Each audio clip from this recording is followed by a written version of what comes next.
Bienvenidos y bienvenidas a nuestra quinta sesión de nuestro curso virtual Desafío IAG, Ética, Derechos y Ser Humano en un Mundo IA. Hoy tenemos el privilegio de que nos visita el doctor Jerome Glenn. Jerome es el director ejecutivo del proyecto de Millennium Project, que tiene 73 nodos a nivel global y también varias conexiones con redes regionales, tal como River aquí en Latinoamérica y el Caribe. También Jerry es presidente del panel de alto nivel sobre la IAG, del Consejo de Presidentes de la Asamblea General de la ONU.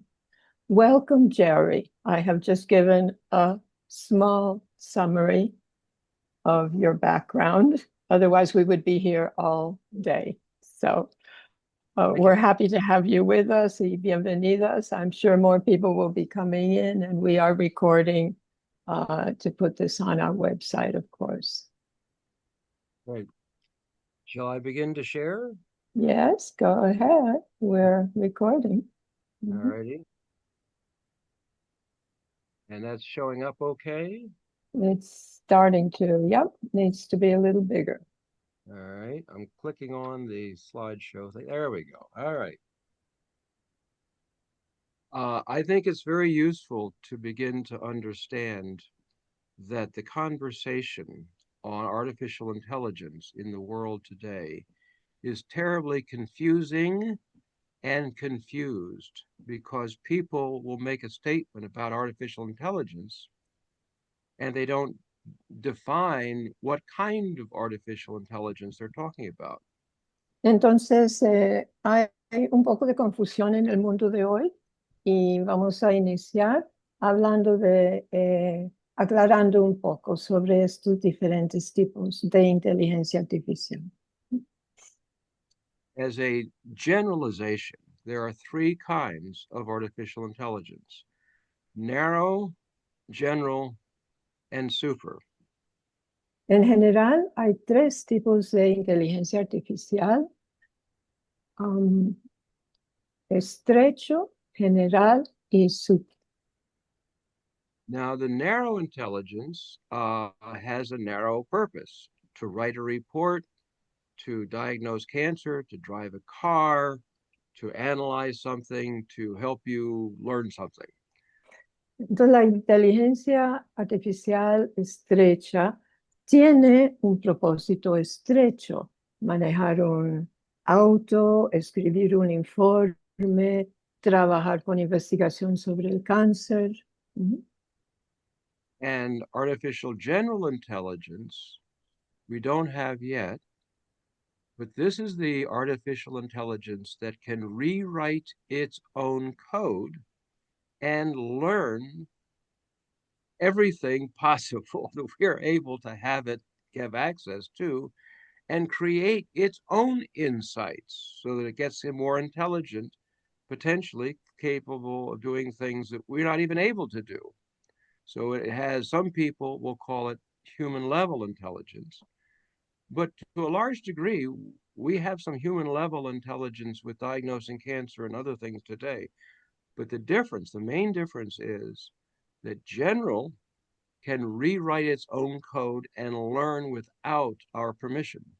Entonces, la inteligencia artificial general, donde aún no hemos llegado, pero lo importante recordar es que esto es una inteligencia que ya podrá escribir su propio código y autocapacitarse. Hay algunas manifestaciones de esto, pero no podemos decir que aún hemos llegado. And super intelligence is beyond our control. Y la inteligencia super es ya más allá fuera de nuestro control. And it possibly more intelligent than all of humanity put together. Y posiblemente más inteligente que toda la humanidad en su totalidad. Now, I would like to make an analogy about a child growing up to an adult. Ahora me voy a hacer una analogía sobre un niño creciendo hacia adultez.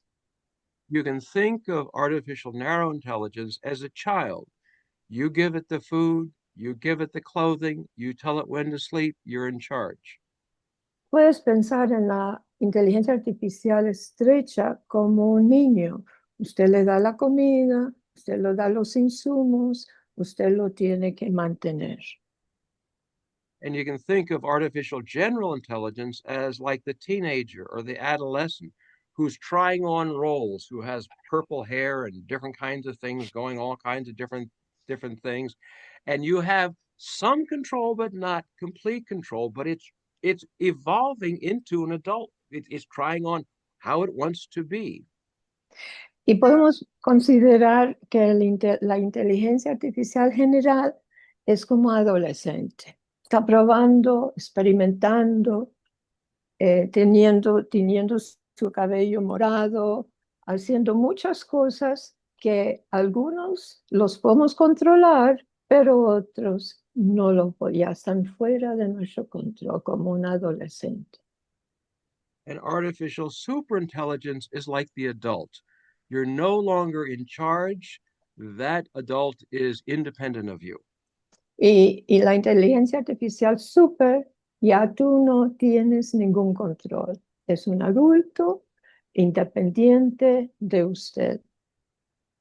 Now, where we are right now is between artificial narrow and artificial general intelligence. Y donde estamos ahora es entre inteligencia artificial estrecha y general.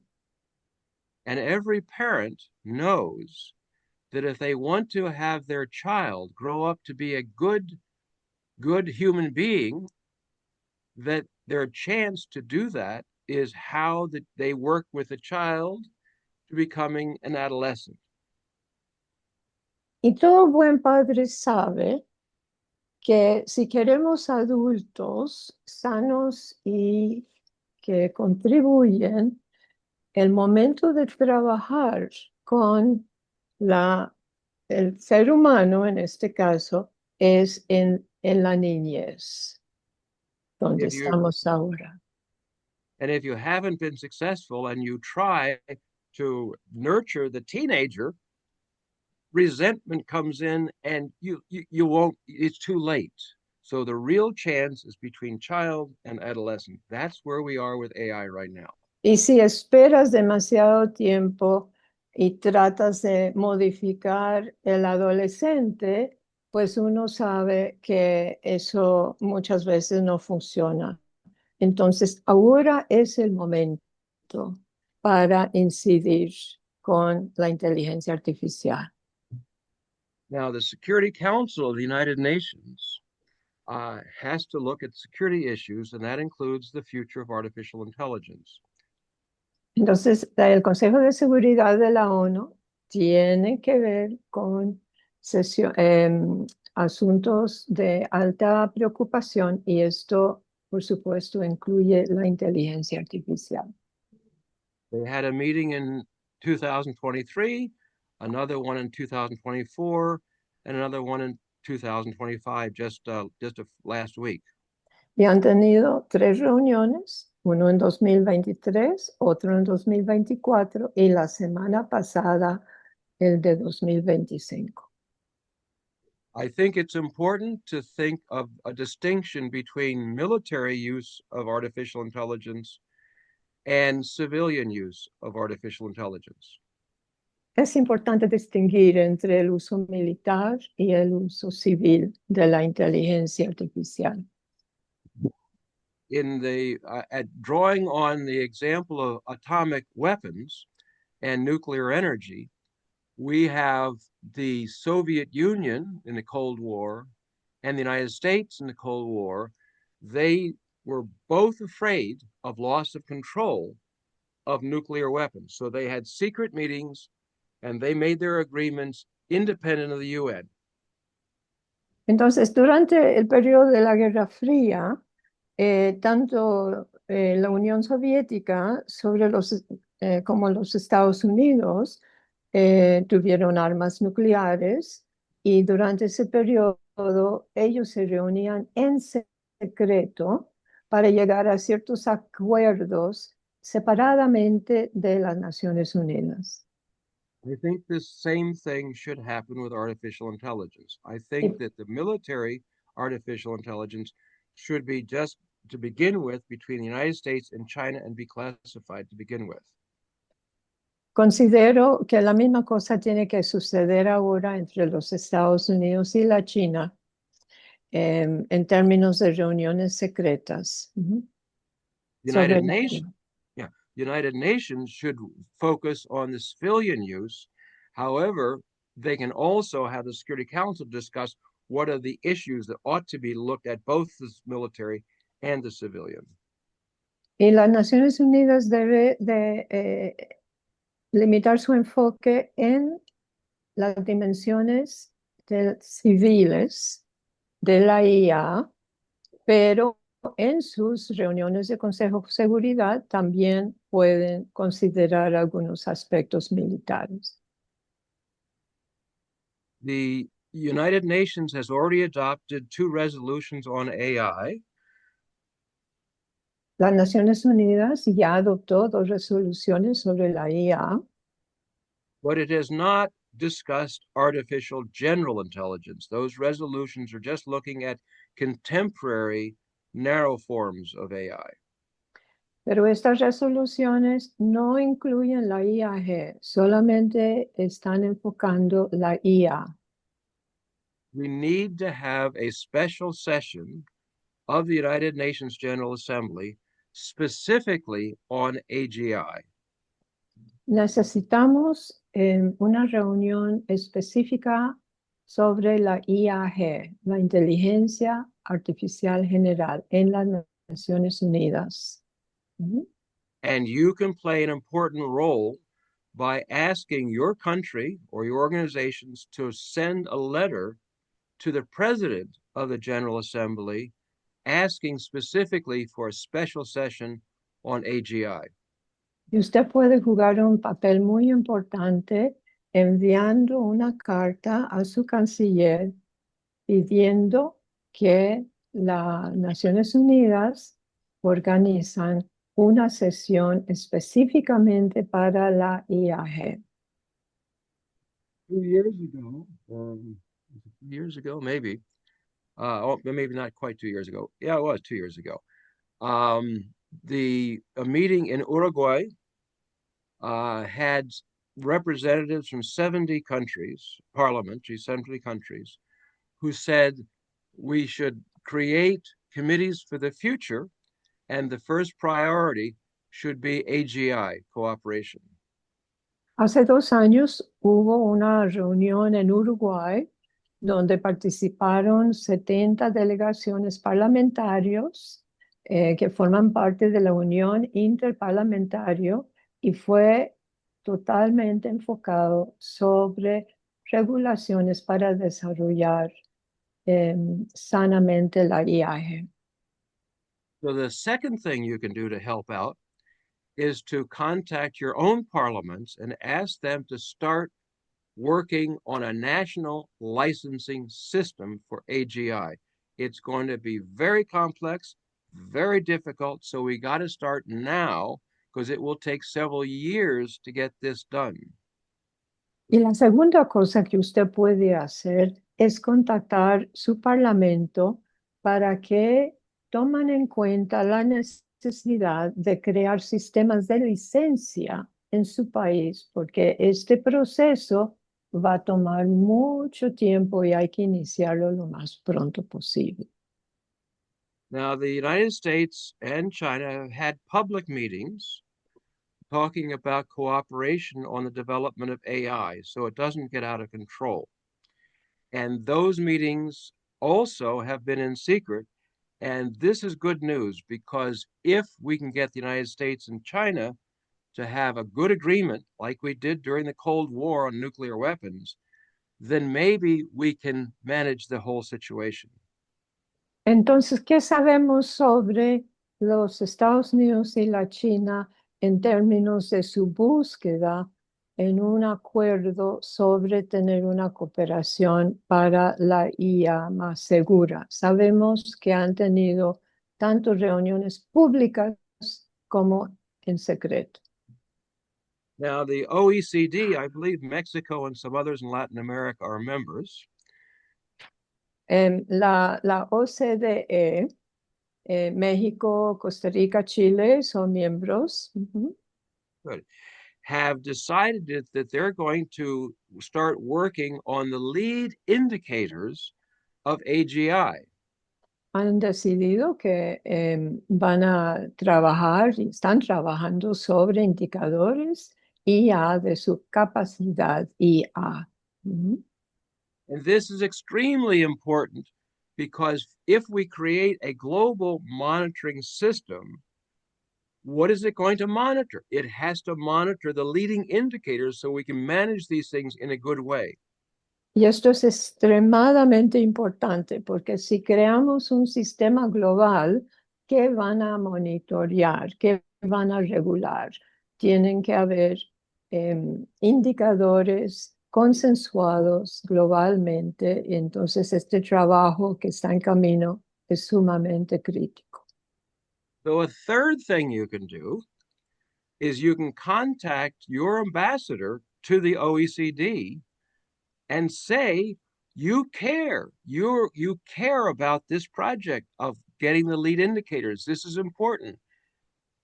Entonces, la tercera cosa que usted puede hacer, especialmente si vives en México, Costa Rica, Chile y Colombia, creo que son los miembros de la OCDE de Latinoamérica, es contactar su embajador o embajadora y indicando su preocupación sobre esta iniciativa de crear indicadores IAG.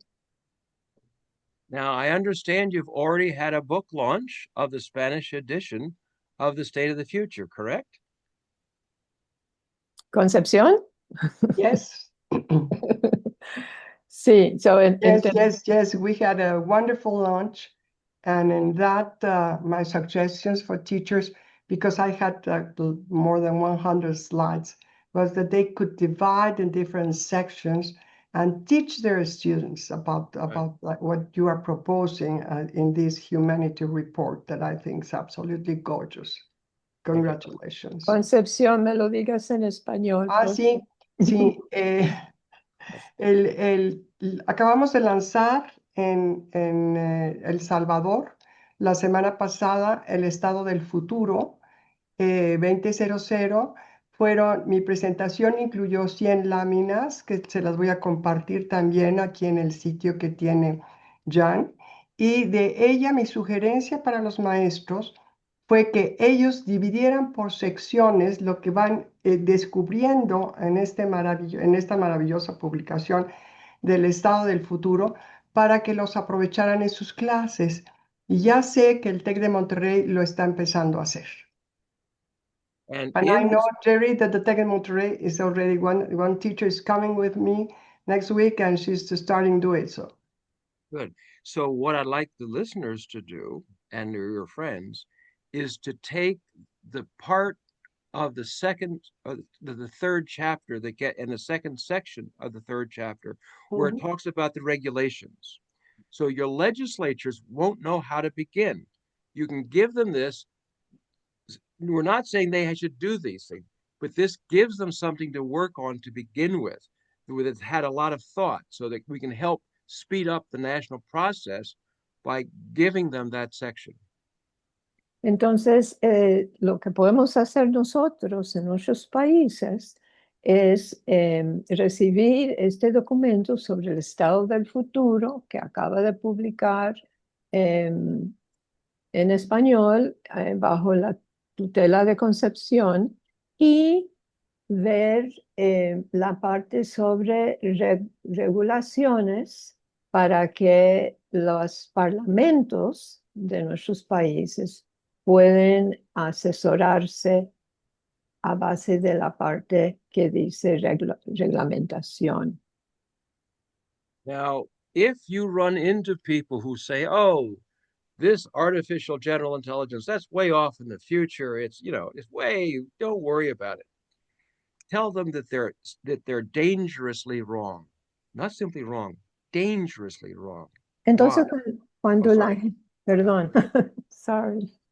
Cuando las personas dicen a usted que la IAG llegará muy lejos, este cuadro muestra por qué estarían peligrosamente equivocados. The reason that they're dangerously wrong is that will get legislatures and UN not to act in time. And we will, by the time it gets to artificial intelligence, we won't have the rules ready.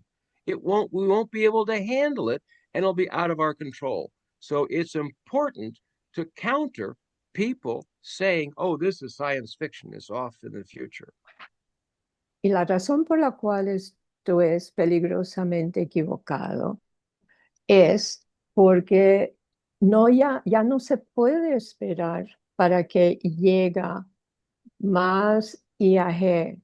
Lo que hay que hacer es comenzar ahora, porque ahora es el momento. Si no, estaríamos muy, muy atrasados en el proceso. The largest R&D investments in history are for the future of AI. Las inversiones más grandes en la historia del mundo están en la IA.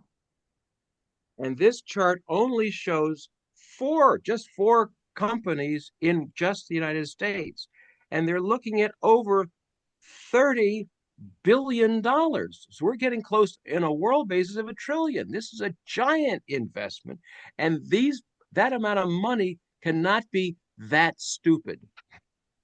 Entonces, este cuadro muestra solamente 4 de las empresas, Meta, Google, Microsoft, Amazon, en los Estados Unidos. No muestra ningún otro en ningún otro país. Y estas inversiones en este cuadro solamente han llegado a 30,000 millones o 30 billones, que es una inversión extraordinaria en la historia del mundo. Y todos estos inversionistas no pueden ser equivocados. So these greatest investors in history are not thinking it's science fiction. They think this is soon in the next few years. Estos grandes inversionistas no piensan que esto es ciencia ficción. Ellos lo están viendo como algo que realmente tiene potencial y que va a llegar pronto. So there is a group of former presidents of the General Assembly who asked me to put together a group to write a report on what the UN should do. And that report is available in Spanish as well as English at this website. Hay un grupo de expresidentes de las asambleas generales de la ONU que asesoran internamente y han pedido a Jerome que organiza un grupo para asesorar a ellos en el área de la IAG.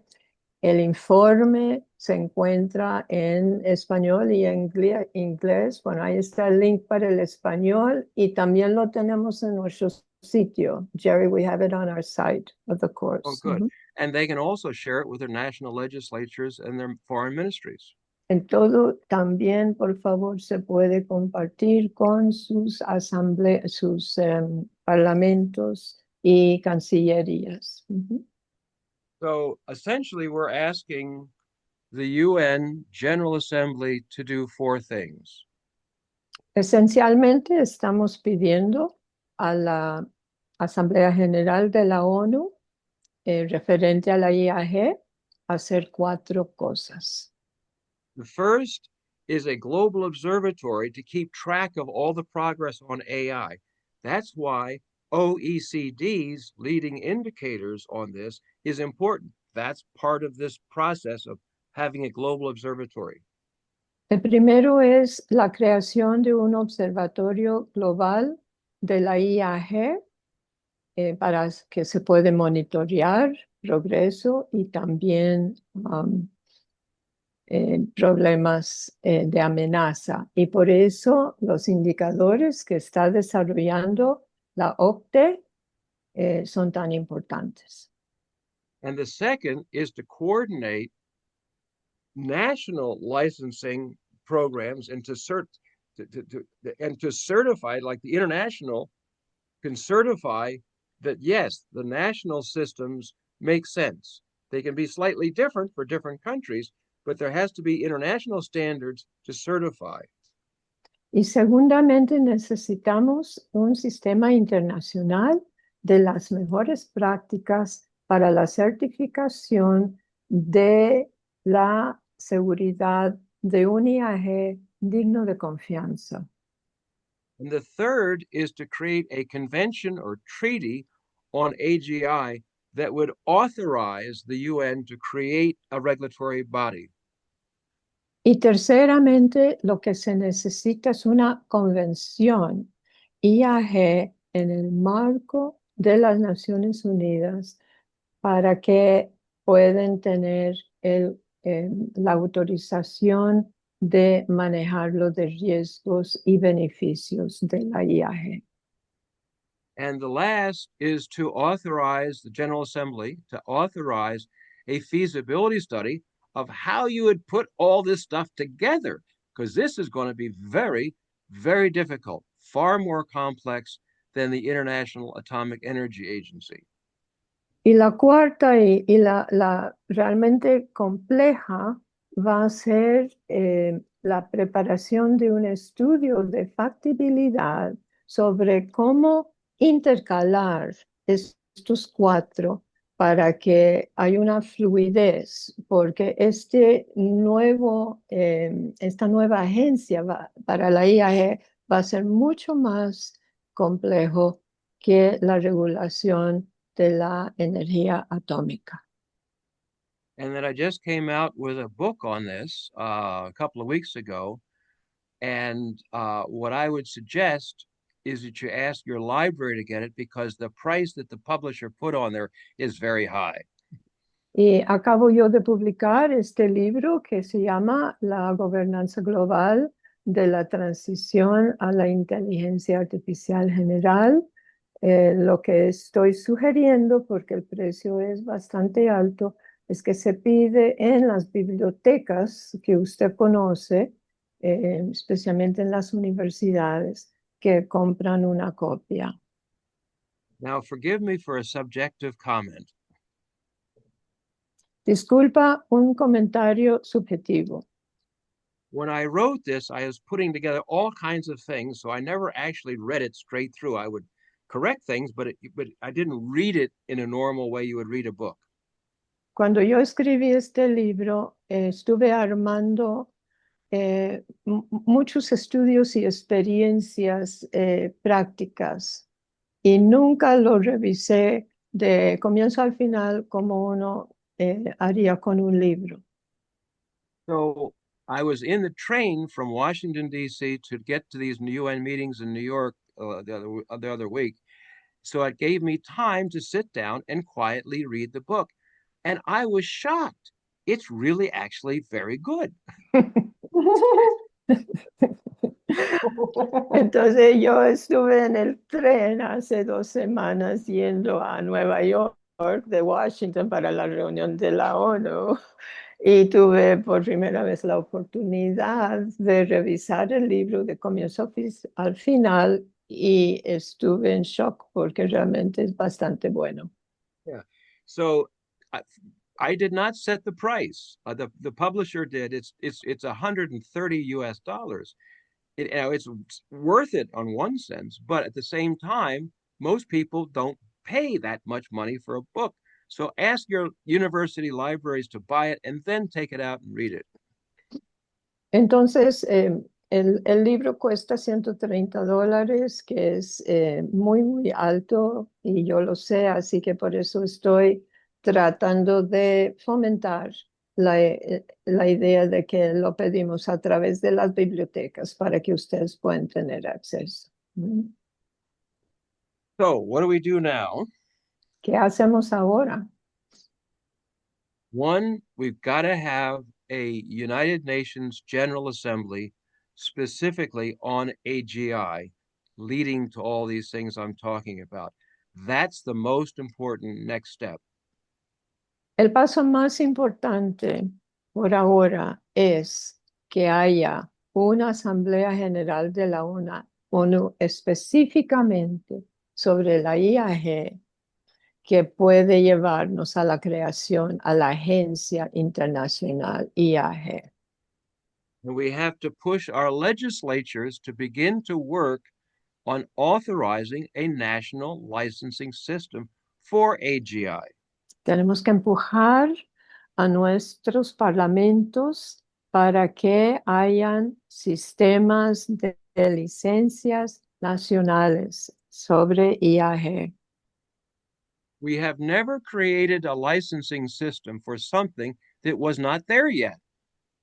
Nunca hemos creado un sistema de licencia para algo que aún no ha llegado, But we have to do that pero lo tenemos que hacer. because if AGI arrives and multiplies in the internet rapidly, we won't be able to control it. We have to control it before it is born. Porque si llega la IAG rápidamente y no tenemos licencias y regulaciones, ya va a estar fuera de nuestro control. And we should get this all done in 3 years. Y esto lo tenemos que hacer en los próximos 3 años. We don't know exactly when artificial intelligence will be created, but most agree probably within 5 years. No sabemos exactamente cuándo la IAG va a llegar, pero pensamos que probablemente en los próximos 5 años. Now, this may be impossible, Puede ser que esto sea imposible, but we have to try. pero tenemos que probar. Says Jeffrey Hinton, the acknowledged godfather of AI. He's Es out there saying exactly what I'm saying. Jeffrey Hinton, que es el padrino de la IA, está diciendo exactamente lo que yo les acabo de decir. It's the only moral position. You have to try. Es la única posición moral. Tenemos que intentar. I was a little involved in the Cold War, Estuve un poco involucrado en la Guerra Fría and most people believe whenever 2 or more countries confront each other, they eventually use the weapons. y la mayoría de la gente creía y cree que cuando dos países se enfrentan, eventualmente usan las armas. Hence, they thought World War III nuclear war between the Soviet Union and the United States was inevitable. They believed that. Y en eso entonces pensaban que en la Tercera Guerra Mundial, guerra nuclear entre la Unión Soviética y los Estados Unidos era inevitable. But the only moral position then was you had to try. Pero la única posición moral en ese entonces era que tenemos que intentar. And you might have noticed we didn't have World War III and we're still alive. Y probablemente notaste que no tuvimos la Tercera Guerra Mundial y aquí estamos vivos. So the same is true today, except it's more difficult and more complex. Así que lo mismo es la realidad de hoy, sino que es más difícil y más complejo.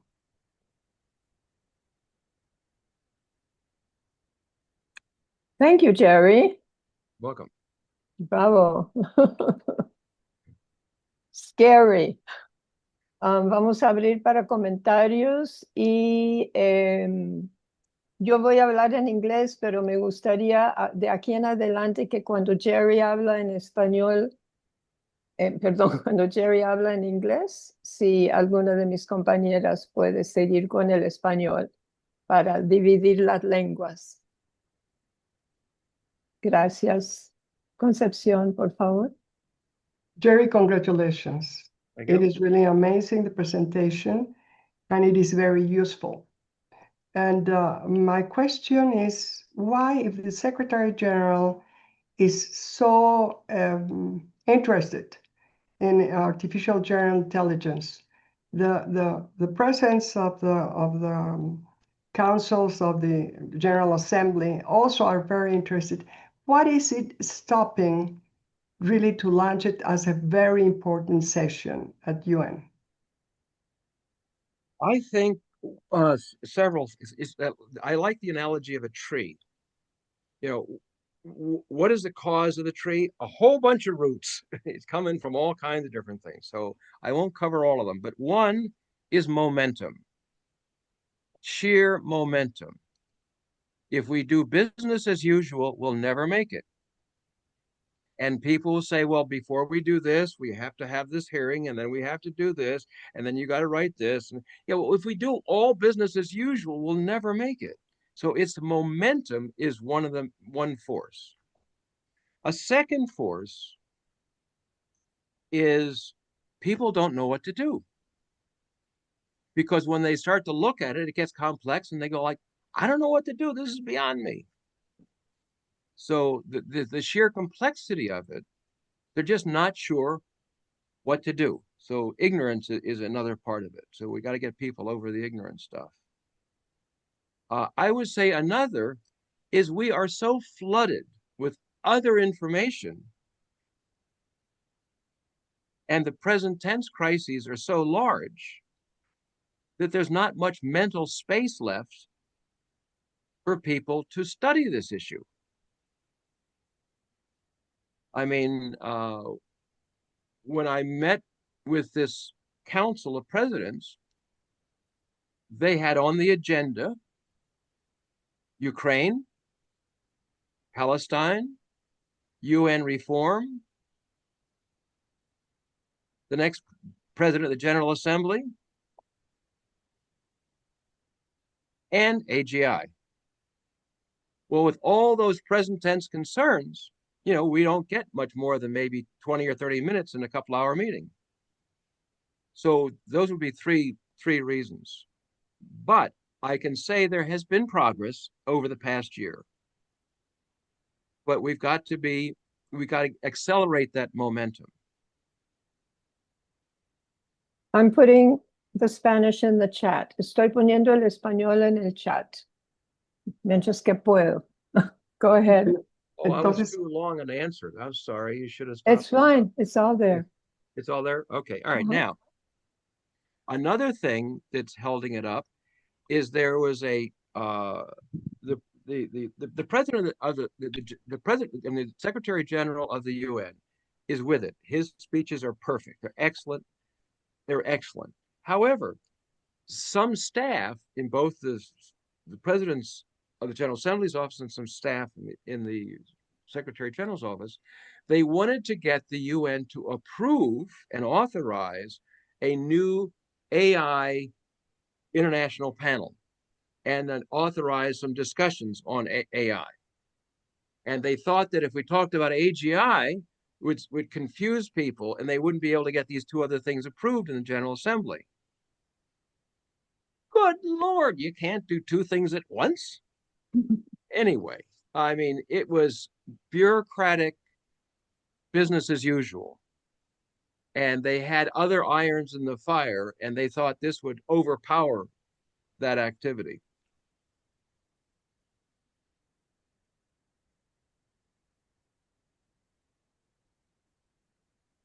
Okay, it's all in the chat. Thank you. Otras preguntas, comentarios, por favor. Yo veo unas personas muy inteligentes y muy profundos, así que por favor no tengan And I see a lot of very intelligent people on my screen, so let's just, maybe they're all taking it in. Yep. Okay, here comes Sergio Montero, It's Guillermina's husband. Guillermina's husband, Mhm. and Rosario. Gracias. Okay, Ya. Sergio, adelante. Sí. Bueno, me gustaría saber si se sabe qué cantidad invierte el gobierno de Estados Unidos en las empresas que están desarrollando inteligencia artificial y con qué orientación. Gracias. Sergio is asking how much the United States government is investing in, along with these companies that you put on the chart, along as part of the investment package. Right. It's gigantic. The actual numbers I don't know, because remember, a lot of the research money is what's called DARPA, the Defense Department Research Agency. That's classified budget. It's gigantic. And by the way, the United States at the moment is the problem on the international regulation and so forth. That's why we want to have a general assembly, because that's the whole world conversation. So the United States is one voice, obviously a major voice, but one voice. And we have not gotten the president to change his position yet, but many of us are working on that. I suspect that AI is the number one priority of the military industrial activity of the United States. Yo puse que no sabemos que el gobierno de los Estados Unidos cuánto está invirtiendo, porque está en el presupuesto de defensa nacional y eso está clasificado secreto, pero what did you say at the very end? Oh, it's the number one priority. Oh, que lo que no puse en el chat es que es la prioridad número uno del gobierno en ese área de inversión. Gracias, Sergio. Seguimos contigo, Rosario. Si puedes hacer tu pregunta en inglés, eso nos ayuda. Yeah, well, first of all, I would like to,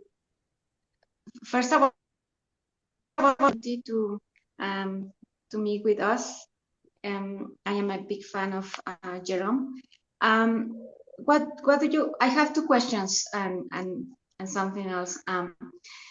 What do you think about quantum computing and agent AI?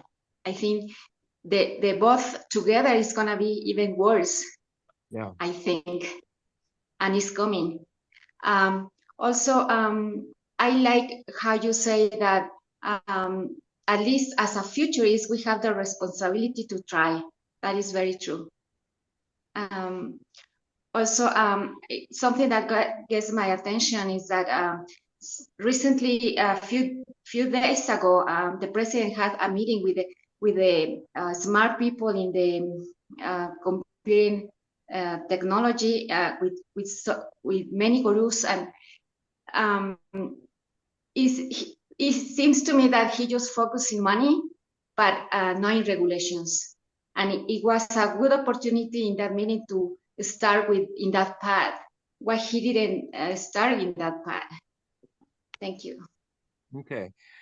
Quantum computing will be improved by AI's applications, and AI will be improved eventually by quantum computing. Think of them as both improving each other. On the agents, you can think of three layers. Think of the AI model as the base. The agent sort of sits on top of that and goes out and does stuff. And then the third layer is what the human says the agent to do. So you got like three layers there, loosely speaking. And all of this can also be very good. It does not have to turn out bad. when there's a thing in a sport. Oh, sorry, I should stop again for the translation. I'm going to ask Rosario to put it in the chat because it's 2 languages. I can't do 2 languages at once. Okay. So just keep talking, and then when the next person speaks, Rosario can put the summary in Spanish. Oh, okay.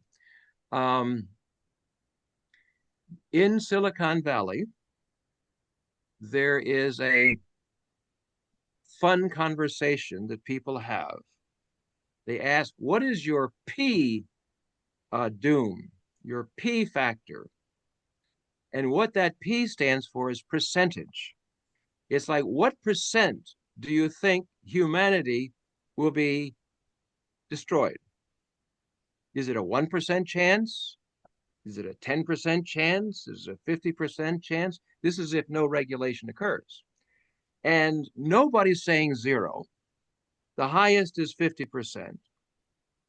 Now imagine if the consensus was 10% chance. Would you get in an airplane if the ticket company said there's a 10% chance this plane could crash? You wouldn't get in that plane if there was a 1% chance that this plane was going to crash, right? Now, it also means that if the consensus is 10%, then there's a 90% chance that it'll be okay. Now, we got to do the regulation and we got to try. But it's also possible that if AI could evolve in a very good way, just fine. We just want to make sure. Muy bien, Rosario, te abrí un espacio para que puedas resumir eso, por favor, mientras que Guillermina yo te atiendo con el lenguaje. Gracias. Ok. Muchas gracias. Buenos días. Muchas felicitaciones, Jerome. Es muy importante el trabajo que estás haciendo, tan importante que puede estar en tus manos también la situación de la humanidad en el futuro. Y yo pienso que le hace mucha falta más información que sea clara y analítica, porque mucha gente está ocultando la información real porque sus intereses así convienen. Y es necesario, digamos, tener, como bien lo has dicho en una de las diapositivas, que la gente no ignore, incluso en la ONU, los parlamentos, no ignoren la verdadera situación de la IA. Hay una colega Necesito traducir. Sí, perdón. Many thanks. What you're doing is so important, and we really appreciate that you're able to share your time with us. And one of the most critical things is that we need more information, and we need to get it out there. Sigue nomás, señora. Esto viene a colación por el libro que nos dijo que acaba de escribir, que sería importantísimo que pudiera difundirse en un mayor número de gente. Y bueno, finalmente alguien lo va a comprar, lo va a volver digital y lo va de todos modos a difundir. Yo creo que hubiera sido muy importante hacerlo digital. And Guillermina is focusing on your book and how important your book is and how we need to have access to it. And we will certainly follow your suggestions, but we also know that somebody will be able to convert it into something digital, and we'll all be able to see it hopefully soon. Okay, yeah. Y finalmente, bueno, Lucio Henao nos informaba de una colega que habla ahora sobre el TDA prospectivo, en el sentido de que el déficit de atención se está enfocando hacia la IA y sus ventajas, ¿no? Entonces, allí también tendríamos que contrarrestar con lo que se hace ahora con el TDA, contrarrestarlo para poder salir adelante. ¿Qué opina sobre esta visión TDA prospectivo? So we have a colleague who's looking at the ADD, attention deficit, and AI, and I was wondering what you think about that in terms of foresight and future thinking. Well, one nice thing about artificial intelligence is that it can read all the research almost at once and synthesize that medical research for doctors and to help in diagnosis and treatment, because it's just hard for a doctor to read everything. You know, it's just too much stuff going on. But AI can help in that. So I would say that's the main value, is that it can pull together all the research, because something may come out, you know, a month ago in Japan that a doctor in Mexico City might not have seen, but AI can see it. Sí, entonces, no sé si, la ventaja comparativa de la IA es que puede asimilar toda la investigación que se ha hecho sobre este tema o cualquier tema de investigación médica, y eso está realmente fuera del alcance de un médico. Eramina, I have a question for you. Yes. How about the World Federation of Future Studies taking this on as a priority? Excuse me. Que si la World Future Studies Federation puede asumirlo como prioridad. Debería, pero ahora empiezan los cambios que se van a dar en este mes, precisamente al final, y ya hay muchas posiciones diferentes en función de las nuevas personas que van a entrar. Entonces, esperemos que ahora sí sea distinto, ¿no? Sea positivo.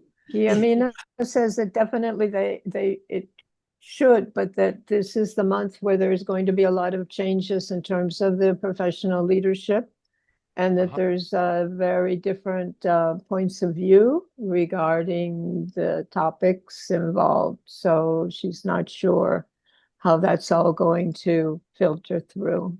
Right. Okay. So if we have a hard time convincing futurists, imagine convincing politicians in the UN. Of course. Sí. Tenemos un problema convenciendo a los futuristas sobre esto. Imagínense cómo es convencer a los políticos. Sí, yes, you're right. Very difficult. Thank you. We have to try, but we have to try. Yeah, claro. Course. Thank you very much. Jerry, I would like to say something about Costa Rica and what Costa Rica said at the General Assembly, but first I'm going to say it in Spanish. Me gustaría decir algo sobre Costa Rica. Está aquí Ángel, y no sé cuál otro costarricense, pues está Giovanni. Sí, Janet también. Entonces, nosotros estamos bastante satisfechos con el discurso que dio el canciller Tinoco de Costa Rica. En términos de sus 17 minutos, habló 3 o 4 minutos en 3 diferentes momentos sobre la IA y la IAG. Y considero que, aunque no pidió una sesión especial sobre la IAG de la Asamblea General, pero ahí se nos abre una puerta. Entonces es importante seguir empujando. So I just wanted to say a little bit about the speech that the Foreign Minister of Costa Rica, Tinoco, said. But even though he didn't call for a General Assembly special meeting on AGI, we feel that the door is open to keep pushing because he opened the door. And so when we have a little crack, then we have an opportunity to keep pushing. And that's how we see it, those of us who are working on it at this end. Mm-hmm. I hope you'll follow up with a letter to the president on that. Yeah, we will. And also to the ambassador in New York, to the mission. And we're going to invite the foreign minister, Tinoco, to give the closing speech for this course. Ah. Uh-huh. Ah. Yes, we're checking that out. I already drafted the letter, but I have to work with my Costa Rican colleagues. But that's the idea. That would be in March or April because we have several more speakers who we have added onto this course. Right. Entonces vamos a invitar al canciller Tinoco que nos dé el discurso, la charla final de este curso, que sería el próximo año. Y eso lo estamos trabajando. Sí, dijo cosas muy importantes. He said very important things, and he said them with a lot of commitment, and he has a very good background in international law. Uh-huh. Él dijo cosas muy importantes y los dijo con mucho compromiso, y él tiene una preparación bastante fuerte en derecho internacional. So we think that this augurs well with the topic. Good. ¿Quién más? Querido Ángel, ¿quieres decir algunas palabras ya que estoy hablando de Costa Rica? Hola Jan, saludos. Voy manejando en este momento. Voy a escuchar más. Okay. Saludos, gracias. I invited Angel, who's Costa Rican and who works at the National University, but he's driving and he just says that he's connected. Alder, ¿quieres compartir algunas ideas?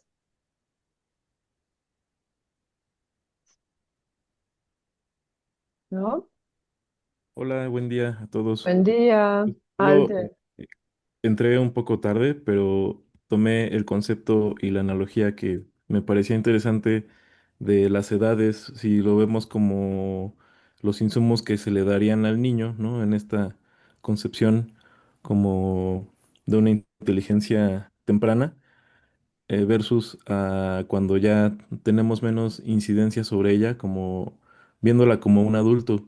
Mi pregunta es como o comentario, pues es, una vez que son adultos eh, y que sigue iterándose la inteligencia y siendo ella misma autónoma, no sé si ella misma después genere a los niños, ¿no?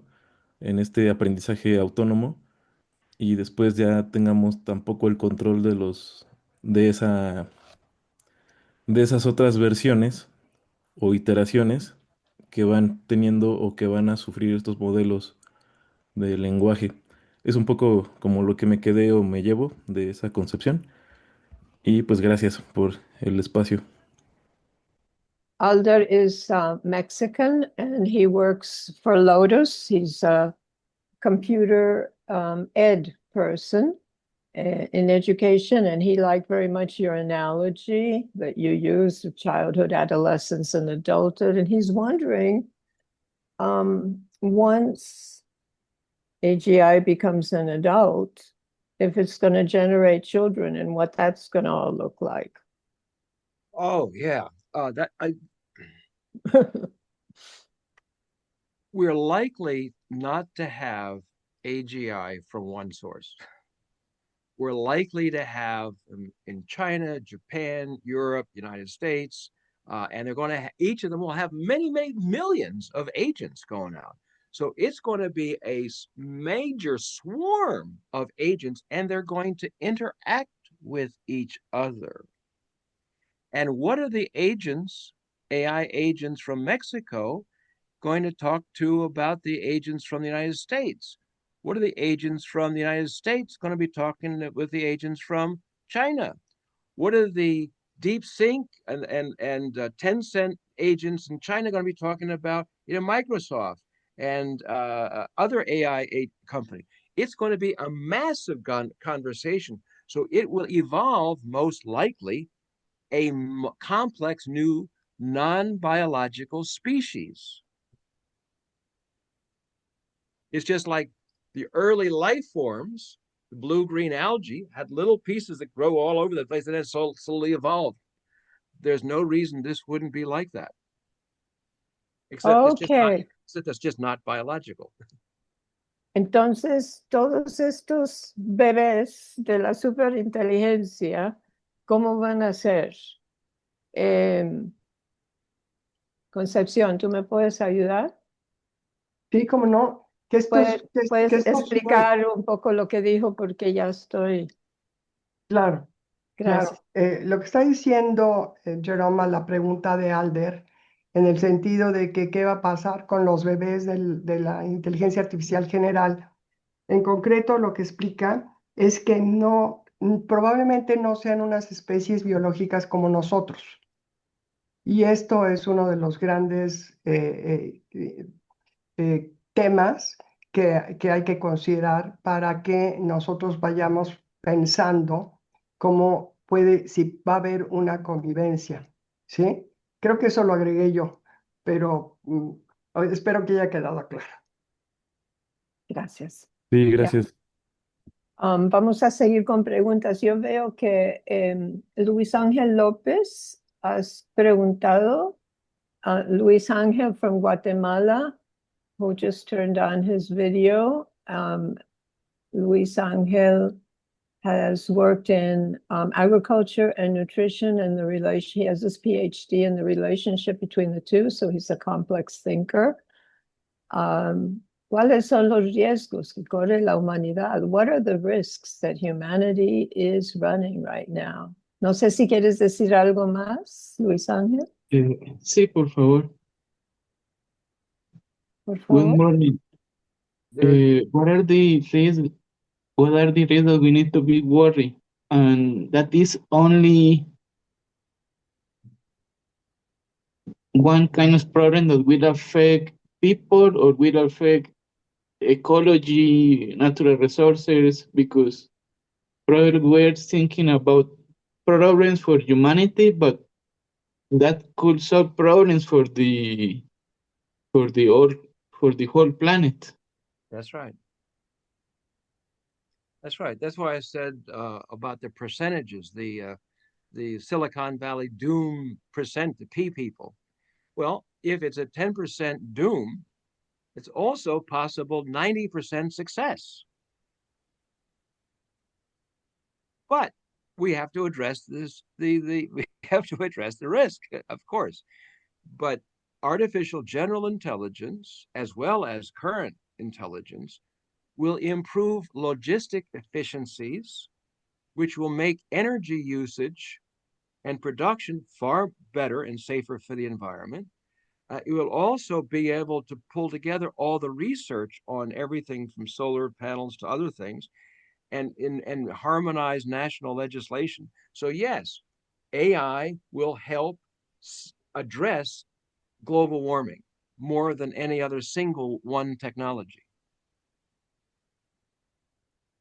Muy bien. Te voy a pedir, Luis Ángel, que hagas un resumen en español para el chat, mientras que yo sigo con María Elena Rúa de Colombia. María Elena from Colombia always has interesting things to say. Did I fully answer his question? He's going to put a summary in the chat for us, and if there's anything else, we can follow up.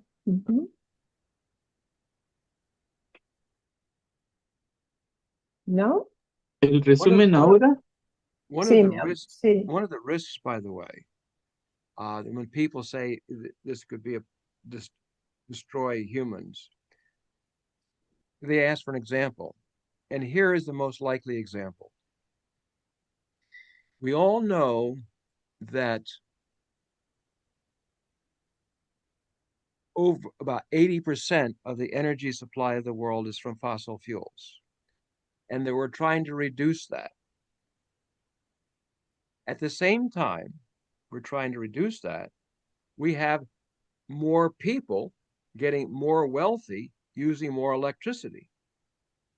And we have more use of energy for cryptocurrency and blockchain systems. And on top of all of that, we have a giant growth for artificial intelligence. Now, the mathematics don't add up. I mean, it just doesn't add up. So that means there's going to have to be prioritization. Now, if artificial intelligence is running the electric grid systems, the software that controls the baseload electricity, who do you think is going to get the priority on electricity use, human or AI? So if we start to have brownouts and then blackouts and then acceleration of blackouts, what does that do to civilization? Entonces, manteniéndonos en el tema de los riesgos para la humanidad, Jerry nos hizo un panorama de las diferentes necesidades de los recursos naturales versus la humanidad, versus la IA. ¿Cuáles son las necesidades y quién va a ganar? Y es probable que el que gana esta apuesta será la IA. Entonces la humanidad va a sufrir descontrol de su energía eléctrica. Let's go back to Rosario. Please, Rosario.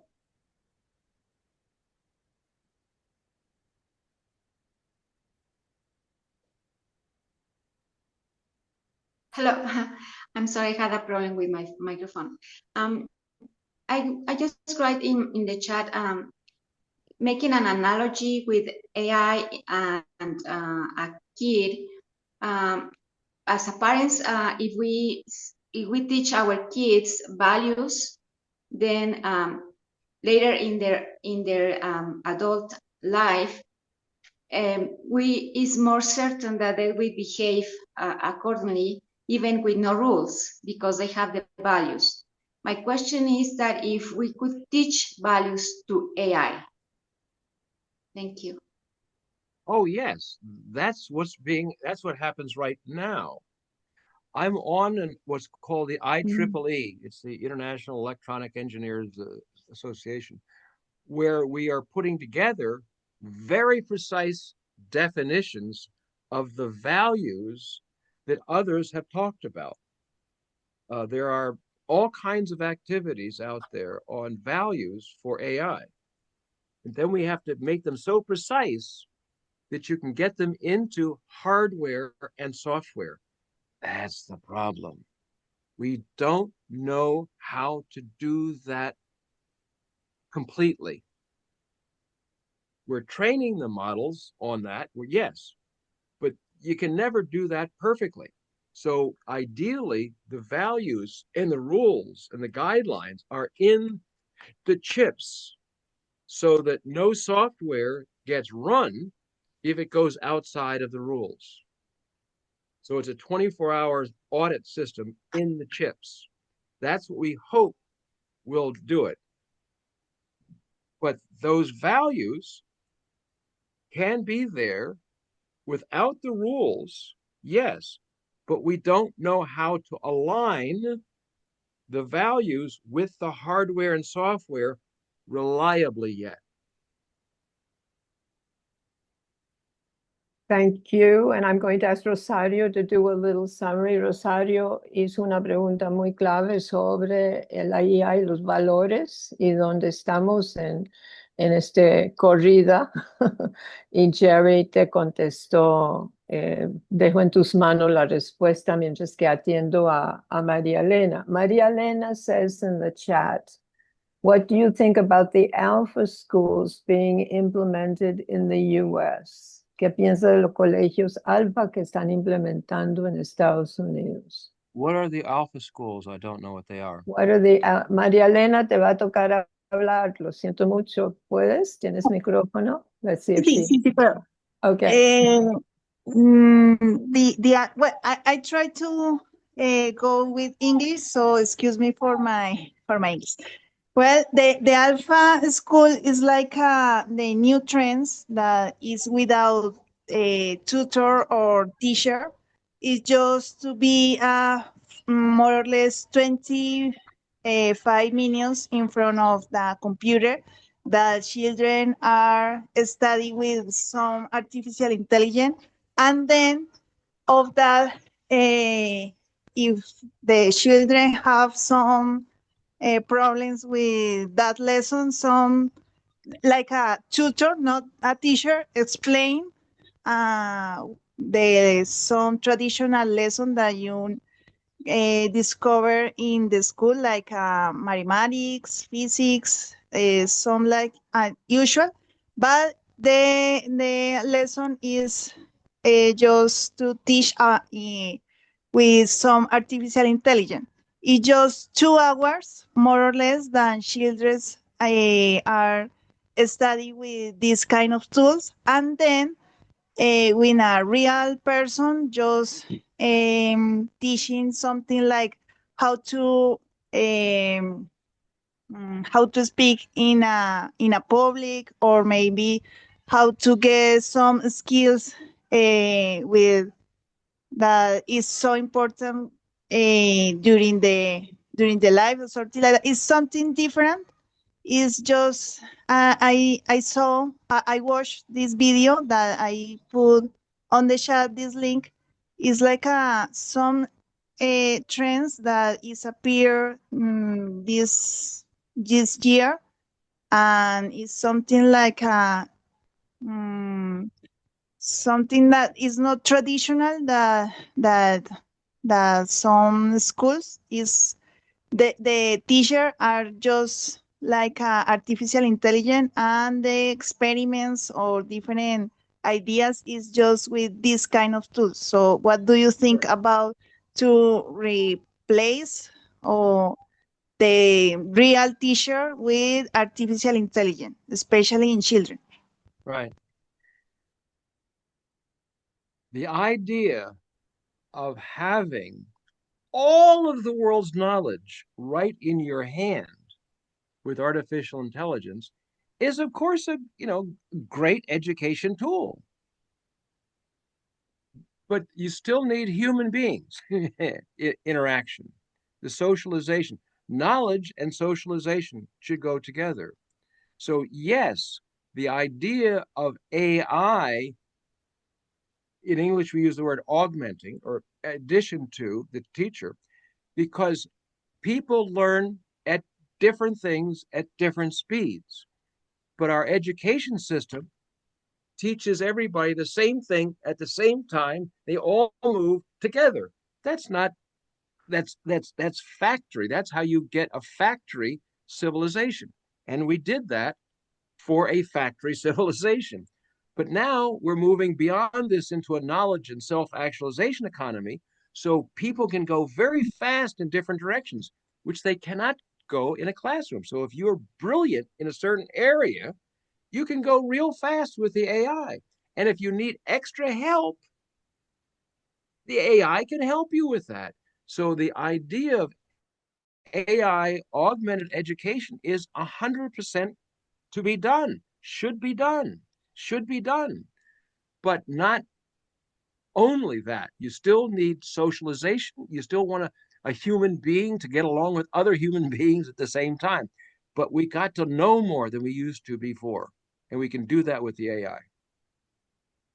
Sí, la pregunta de María Elena creo que está en el chat. La respuesta de Jerry es sobre la necesidad de combinar. La IA puede ayudar a hacer coaching para que diferentes estudiantes que están en diferentes niveles pueden aprovechar de todo lo que ofrece la IA. No obstante, el proceso de la socialización como ser humano, que está en el título de nuestro curso, Ser Humano en un Mundo IA. Our course is titled Being Human in an AI World. Ese proceso solamente lo podemos hacer entre los humanos, así que el reto es encontrar cómo combinar los dos. How to combine the two, not only outside in our education system, but inside within us. And Tom, would you like to say a few words? I don't know you, but we would love Tom as a futurist who lives in Virginia.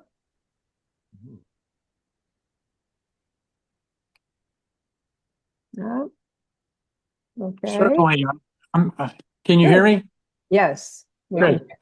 So I'm not suitable for the camera, but I do very much appreciate hearing the conversation from the Central and South American perspective.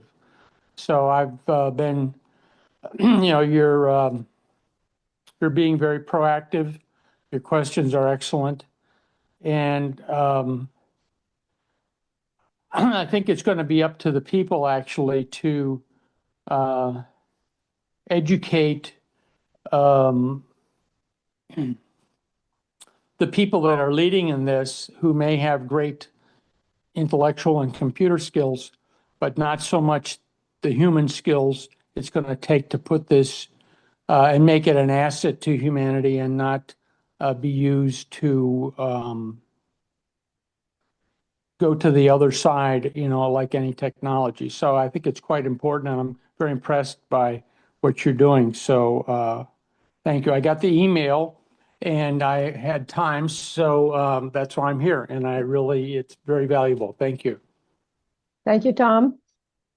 Tom está impresionado con el diálogo de esta parte del sur y tiene algunas ideas que voy a poner en el chat, pero mientras tanto voy a ir a Janet.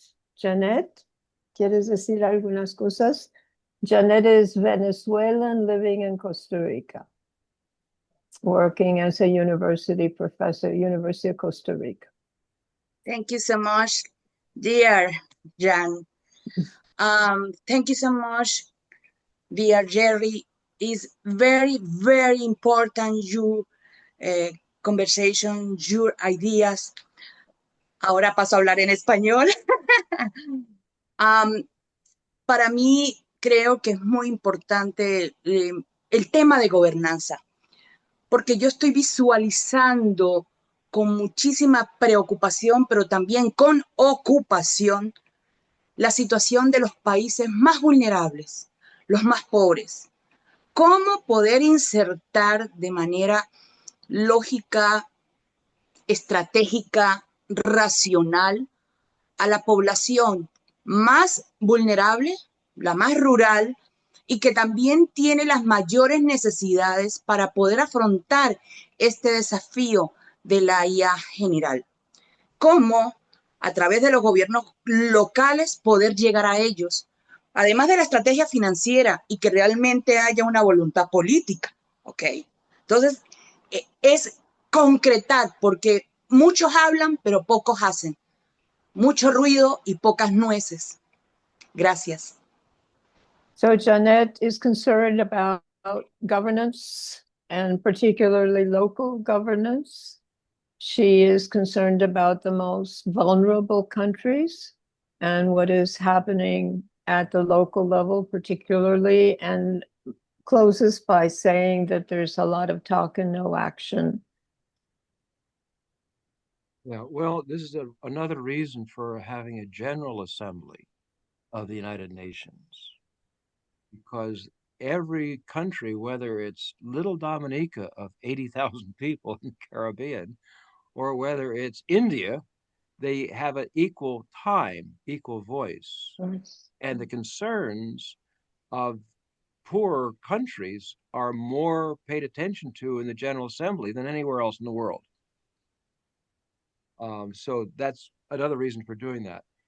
Now, two things. One, many countries like Little Dominica, I mentioned Dominica because I used to live there. Yeah. And they couldn't afford a lot of the regulatory things, but they still wanted to make sure that things were okay.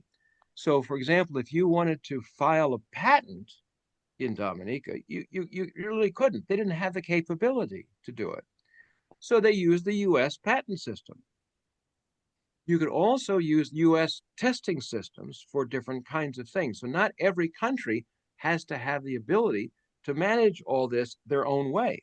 They can copy what they need to. And that's where the UN can help standardize sort of that stuff. So that's one part of the answer. The other part is the hardware that I mentioned before. So that if regional areas are going to have large computer capacity, say two places in Latin America, maybe 2 or 3 places in Africa, regional ones, then those chips can be manufactured such that they obey the rules, so to speak. So it's controlled in that way. So you got the software, the hardware that can be created by others that the UN helps the third world or the poorer countries get access in a good way. Because without the UN, I don't think it will happen. Okay, thank you. Jerry dice que precisamente considerando esta pregunta de Janet sobre los países más vulnerables, es que necesitamos una asamblea general de la ONU sobre este tema. Y Jerry da algunos ejemplos que le voy a pedir a Janet que los ponga en español en el chat. ¿Y quién falta? ¿Alguien quiere decir algo más? Pero esta idea de Jerry conecta muy bien Concepción con una idea que tengo yo. I'm going to say this in Spanish first and then I'll say it in English because what you've just mentioned is connected to an idea that I would like Concepción to consider for her books. Entonces, tú estás invitándonos a ser un Costa Rica 2050, ¿no? Costa Rica 2050. Y yo estoy pensando cómo podemos incluir a Guatemala, El Salvador, Nicaragua, Honduras, República Dominicana y quizás Haití. No en el mismo libro, sino que en un paquete, en un proyecto donde podemos tener líderes intelectuales que nos ayudan a tener como un formato en cada uno de los sectores, los objetivos de milenio, no, los que usamos en el Millennium Project, ¿cómo se llaman en español? Retos globales. Retos, the global challenges. So what I'm suggesting, Jerry, in line with what you just said, Concepcion is inviting us in Costa Rica to produce Costa Rica 2050. And I'm looking at it as how can we not include in the same book, but how can we develop a format that can then be shared with Guatemala, Honduras, El Salvador, Nicaragua, Dominican Republic, and Haiti, which are countries where our foundation works and has people, so that we have some sort of a format that will help, and maybe an intellectual leader for each, not for each topic, for each of the goals, the challenges, a Latin American intellectual leader. Bueno, eso es una idea que quería compartir. That's an idea I wanted to share. I think it is very important to consider them as a whole region, the Caribbean region. And maybe you can have a leader that can organize that in an easier way. And because the main problem that we found when we wanted to do so were the statistics, the people, the experts in the area, and so on. But maybe if you have a good leader in that region, it could be easier. Dilo en español, por favor. Sí. Mi sugerencia es que para hacer futuros Costa Rica hacia 2050, estaba hablando Jan, de crear una publicación especial para la zona del Caribe. Entonces, mi sugerencia es, y de invitar a diferentes expertos a que participaran. Entonces, mi sugerencia era hacer el Caribe 2050, ¿sí? Porque con un buen líder, él puede a su vez identificar buenos líderes dentro de esta región y les conviene más tener una publicación regional, ¿sí? Yo creo que esa es una manera de ir avanzando en este tema, Jan. Entonces, tú, ¿cómo ves la idea de hacer Centroamérica 2050? A mí son pasos, a mí me parece muy bien. Yo creo que son varios pasos. Nosotros hicimos México y luego hicimos Centroamérica. So I'm A lo mejor si hace Centroamérica y el Caribe. I'm asking how she sees doing Central America 2050, or now she's saying maybe Central America and the Caribbean 2050. Sí. Guillermina, por favor, ¿qué piensas tú? ¿Yo? Jerry, what do you think? I think you know more than I do about that. Okay, we can try that. And let's Okay. look for the experts. Guillermina, you can help us a lot. Yeah. Bueno, sí, a la luz de la inteligencia artificial, ¿qué es lo que va a pasar para el 2050 en Centroamérica y el Caribe? Pero obviamente México va a tener que ser referente finalmente también por la región misma. Pero sí es importante que se explore cada uno de los países de Centroamérica y el Caribe. Sí, el tema era enfocarnos en los 15 retos globales, este gran estudio del Millennium Project, porque si tomamos, ya nos va a ser mucho más fácil evolucionar a aspectos temáticos. Ya después nos podemos meter sobre los 15 retos en el caso de la inteligencia artificial general. Me explico, podemos ir hacia eso, pero creo que si nosotros logramos unificar el pensamiento, crear la cultura en relación prospectiva sobre nuestra región, nos va a ser más fácil ayudarnos. Yeah, that's exactly what we're trying to do. Jerry and Concepcion and Guillermina are talking about the modus operandi, but then Concepcion also said we're trying to create a consciousness around foresight thinking.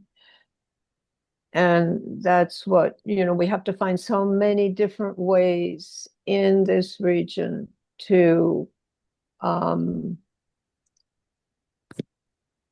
leverage and promote and foster and encourage foresight thinking, because it's not happening. Why do we think it's not happening, Alma? Alma just came into our meeting, Alma Campos from Mexico, who is the head of the New Mexican Future. And World Future Society, Chapter Mexico. Thank Hello, you. Jerome. Thank Hello, you. everybody. I am here. Thank you. Why do you, we're just at the point where we're finishing up, and we've talked a ¿Puedes lot hablar about, en español, Jan? Les más fácil. estamos en el punto en que estamos terminando con Jerry. Hemos tenido un buen intercambio, yo creo, y todo está grabado. Pero aquí estamos con una pregunta que te pongo a ti porque no requiere que estuvieras con nosotros por todo este periodo, y es ¿por qué ¿por qué la perspectiva en América Latina y el Caribe es tan difícil de abrazar? Why is it so hard for us to embrace the foresight thinking in this region? Eso es lo que te pregunto, querida Alma.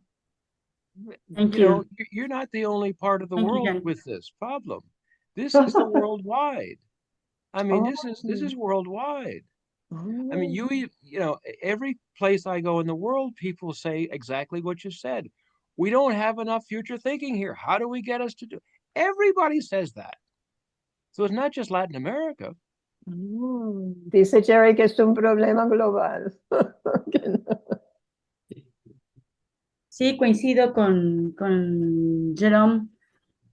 No obstante, ¿qué particularidades distinguen a nuestra región? Estimo que es el estilo de gobernanza, es nuestra herencia política, nuestras formas tradicionales de organización social y económica. Surgimos en la periferia, tenemos herencias de sistemas políticos defectuosos, profundamente autoritarios, muy verticales, que restringen con mucho las fuerzas de pensamiento que emergen desde abajo hacia arriba. Y las élites, sobre todo políticas y económicas, se preocupan mucho por preservar el status quo, sus condiciones de poder de ejercicio de su control político. El nombre es otro, es control, es ejercicio de la autoridad. Y cualquier acción social, sobre todo que emerja desde abajo, les parece profundamente disruptiva y amenazante. Y de una forma u otra se verá cooptada, reprimida, neutralizada o marginalizada, para decirlo con toda verdad. En mi pensamiento, quien hace prospectiva desde Latinoamérica lo hace con mucho en contra de los poderes y los intereses establecidos. Hay que ser valiente y perseverante. Bien dice Jerry, this is a condition for and everywhere in the whole world.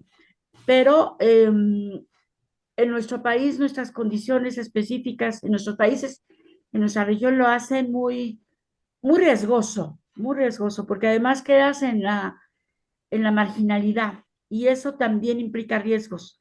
No es la vertiente principal el hablar de perspectiva y futuros. Aquí estamos, considero, muy sometidos al cortoplacismo, que como bien sabemos es uno de los peores enemigos de los futuros.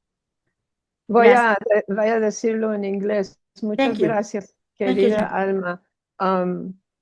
Alma has been putting it in the context of authoritarianism historically, and to the present date, and what that means in terms of making it possible for people to dream of a future, to use their imagination, and to speak out. She mentions that also it's a profession where you are marginalized, where you are excluded, and in some countries where you may be even in a dangerous position.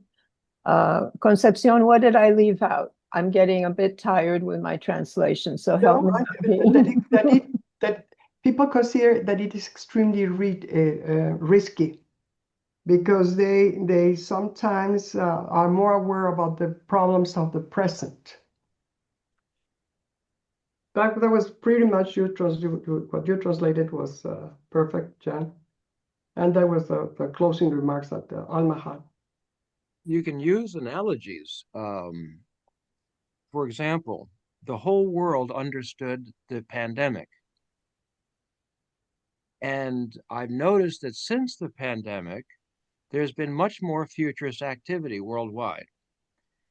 And I think one of the reasons for that is that enough people during the pandemic, it was the first time the world had a timeout.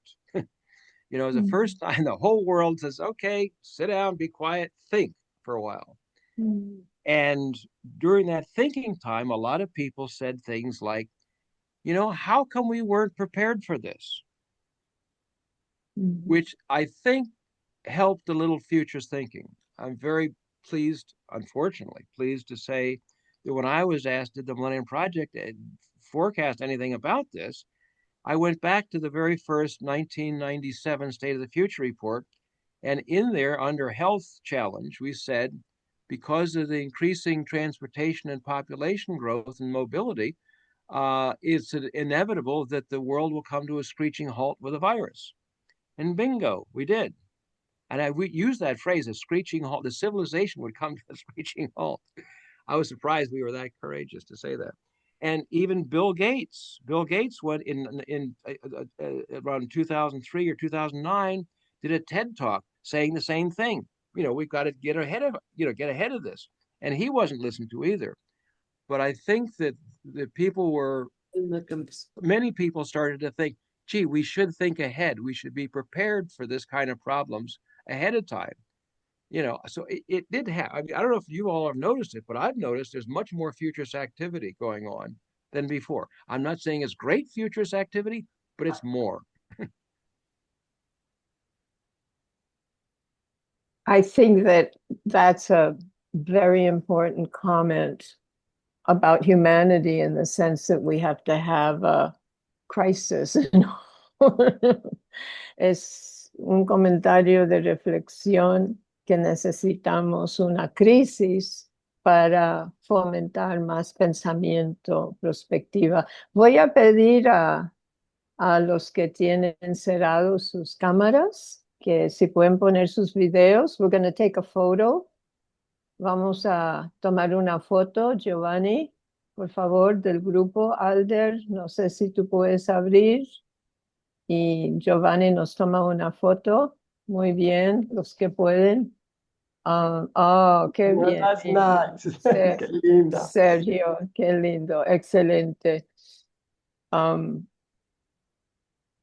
I want to end, as I know you do, on a positive note. It's a very heavy topic, and whenever I listen to you, Jerry, I always learn more content, but more than that, I learn more about the process of how to share this with people. And I'm very grateful to you, because I think how to work the process is also critical for all of us who are facilitators and advisors and teachers. Entonces, I'm very grateful to you. Thank you. Muchísimas gracias a Jerry. Yo digo que cada vez que intercambio con él, no solamente aprendo más sobre contenido, sino sobre el proceso de cómo hablar del futuro en una forma, las cosas duras, pero también de una forma con esperanza y dándonos una actitud positiva. Y todos estamos en esto juntos, y yo creo que Jerry nos ha compartido un periodo muy lindo esta mañana. Would you have some final words? The final word would simply be, take a look at this again and see if there are certain actions that you can take, because I made a bunch of suggestions about what you can do. And I think the psychologists will confirm that when you are really worried about a lot of stuff and get depressed, the best antidote is to start strategizing, start figuring out what to do. Muy bien. Entonces, la mejor medicina cuando nos deprimimos sobre este tema es poner la cabeza en la parte estratégica e ir pensando en lo que se puede hacer. Y yo veo mucha gente con grandes corazones, pero con grandes mentes y con gran liderazgo. I see many people with very good hearts and very good minds and great leadership on the screen. And there are many more participating with us in the groups. Thank you, Jerry. It's really been a pleasure to be with you. Thank you. Take care. Bye-bye. Bye-bye.